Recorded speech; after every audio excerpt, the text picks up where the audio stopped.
Welcome to my YouTube channel uni student helper. आज का हमारा टॉपिक है जॉब एनालिसिस। कभी आपने सोचा है कि गूगल या माइक्रोसॉफ्ट जैसी बड़ी कंपनीज को एग्जैक्टली कैसे पता चलता है कि उन्हें किस तरह का बंदा हायर करना है, या एक सॉफ्टवेयर इंजीनियर का काम रोजाना असल में होता क्या है? इन सब सवालों का सीक्रेट एक प्रोसेस में छुपा है जिसे कहते हैं जॉब एनालिसिस। चलें इसको आसान अल्फाज में समझते हैं। तो जॉब एनालिसिस बेसिकली है क्या? सिंपल अल्फाज में आप इसे किसी भी जॉब का डीप डाइव समझ सकते हैं। ये एक पूरा सिस्टमेटिक तरीका है जिसमें एक जॉब को डीपली स्टडी किया जाता है, उसके टास्क क्या हैं और उन्हें पूरा करने के लिए कौन सी स्किल्स की जरूरत है। और जब ये पूरी रिसर्च हो जाती है तो इससे दो बहुत जरूरी डॉक्यूमेंट्स निकल कर आते हैं। पहला है जॉब डिस्क्रिप्शन जो बताता है कि काम क्या है, और दूसरा है जॉब स्पेसिफिकेशंस जो बताता है कि काम के लिए बंदा कैसा चाहिए। ओके, तो जब हम ये डीप डाइव करते हैं तो हम एग्जैक्टली ढूंढ क्या रहे होते हैं? वेल, हम 6 किस्म की इंफॉर्मेशन कलेक्ट करते हैं ताकि जॉब की एक पूरी पिक्चर क्लियर हो जाए। सबसे पहले है जॉब कॉन्टेक्स्ट, यानी काम का माहौल कैसा है, ऑफिस है या फैक्ट्री। फिर आता है वर्क एक्टिविटीज, मतलब रोज के काम क्या है। इसके बाद आता है ह्यूमन बिहेवियर, जैसे कम्युनिकेशन या टीम वर्क। फिर देखते हैं ह्यूमन रिक्वायरमेंट्स, यानी इस काम के लिए स्किल्स और तालीम क्या चाहिए। पांचवा है परफॉर्मेंस स्टैंडर्ड्स, जिससे पता चलता है कि काम को चेक कैसे किया जाएगा। और आखिर में मशीन्स एंड टूल्स, यानी कौन से औजार या सॉफ्टवेयर इस्तेमाल होंगे। अब सवाल ये है कि ये सारी इंफॉर्मेशन आती कहाँ से है? आखिर एचआर प्रोफेशनल्स इसको जमा कैसे करते हैं? वेल, इसके लिए उनके पास एक पूरी टूल किट होती है जिसमें 4 मेन तरीके हैं। एक है ऑब्जर्वेशन, जिसमें आप बस चुपचाप किसी को काम करते हुए देखते हैं। दूसरा है पार्टिसिपेंट डायरी, जिसमें एम्प्लॉय खुद अपने डेली टास्क की जर्नल लिखता है। तीसरा है इंटरव्यूज, जिसमें आप डायरेक्ट सवाल पूछकर डिटेल्स निकालते हैं। और चौथा है क्वेश्चनायर्स, जहां बहुत से लोगों से एक साथ डेटा कलेक्ट कर लिया जाता है। अच्छा, अब आप सोच रहे होंगे कि इतनी सारी मेहनत क्यों जरूरी है, इसका आखिर फायदा क्या है? वेल, इसके बहुत सारे जबरदस्त फायदे हैं। ये आपको सही इंसान को हायर करने में मदद करता है। ये एक बुनियाद है जिस पर आप फेयर सैलरी सेट करते हैं। इससे आप एम्प्लॉय की परफॉर्मेंस चेक कर सकते हैं। ये आपको बताता है कि एम्प्लॉय को किस ट्रेनिंग की जरूरत है। कभी कभी तो इससे ऐसे काम भी मिल जाते हैं जो कोई कर ही नहीं रहा था। और सबसे इम्पोर्टेंट, ये कंपनी में फेयरनेस यानी इंसाफ को यकीनी बनाता है। चलें अब पहले आउटपुट पर नजर डालते हैं। याद है हमने बात की थी जॉब डिस्क्रिप्शन की। ये डॉक्यूमेंट व्हाट का जवाब देता है, यानी जॉब है क्या।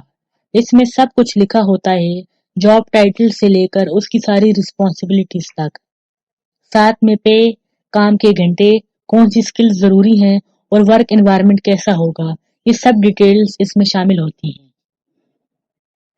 और फिर आता है दूसरा आउटपुट, जॉब स्पेसिफिकेशंस। अगर जॉब डिस्क्रिप्शन वर्ड था तो ये हु है। बेसिकली ये उस आइडियल कैंडिडेट की प्रोफाइल है जिसे कंपनी ढूंढ रही है।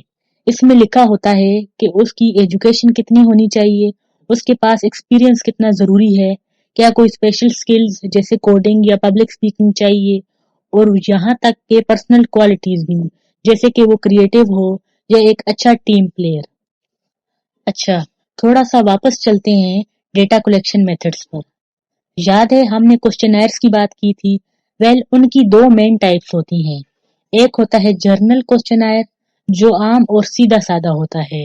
इसे डिस्ट्रीब्यूट करना आसान होता है और वर्कर्स अपने टास्क और स्किल्स के बारे में बताते हैं।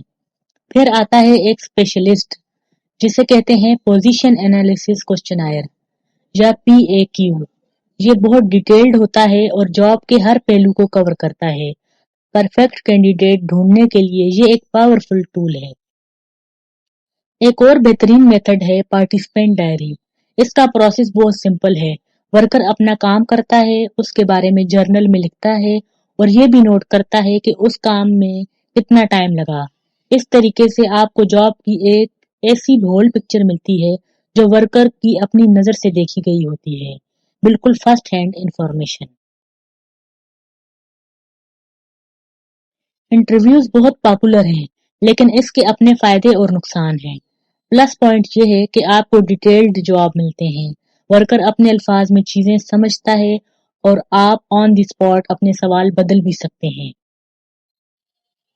لیکن دوسری طرف یہ بہت ٹائم کنزیومنگ ہوتے ہیں.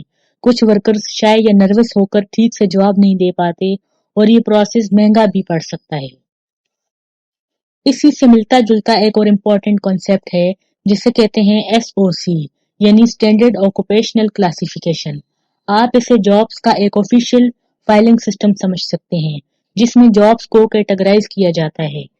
یہ 23 بڑے گروپس سے شروع ہوتا ہے جیسے ٹیچرز، پھر انہیں چھوٹے گروپس میں تقسیم کیا جاتا ہے اور آخر میں بالکل اسپیسیفک رول ٹاسک جیسے میتھ ٹیچر. یہ پورے ملک میں جاب انفارمیشن کو اسٹینڈرڈائز کرنے میں مدد کرتا ہے.